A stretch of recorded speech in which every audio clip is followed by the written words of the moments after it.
হে প্রিয় বোন, তোমার জন্য ফুটবল কিংবা ক্রিকেট নয়, তোমার স্বামীর ঘরেই তোমার জন্য নিরাপদ আবাসস্থল। হে প্রিয় বোন, তোমার জন্য ক্রিকেট কিংবা ফুটবল নয়, তোমার জন্য তোমার স্বামীর ঘরেই নিরাপদ আবাসস্থল। আহা, এই বুঝি নারীর স্বাধীনতা, নারীর ক্ষমতায়ন। এই পশ্চিমা নারীবাদীরা এখন কোথায় ঘেউ ঘেউ করে না কেন? এটা শুধু ক্রিকেটার জাহানারার ক্ষেত্রেই নয়, সানজিদা কিংবা অন্য সুন্দরী বা সব মেয়েদের ক্ষেত্রেই একই রকম।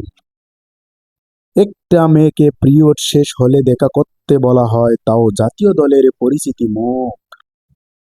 এটা এই জন্য ইসলাম নারীদের পর্দার কথা বলে, এটাই তাদের সতীত্ব ও সম্মান রক্ষার উপায়। হে প্রিয় বোন, তোমার জন্য ফুটবল কিংবা ক্রিকেট নয়, তোমার স্বামীর ঘরেই তোমার জন্য নিরাপদ আবাসস্থল। হে প্রিয় বোন, তোমার জন্য ক্রিকেট কিংবা ফুটবল নয়, তোমার জন্য তোমার স্বামীর ঘরেই নিরাপদ আবাসস্থল।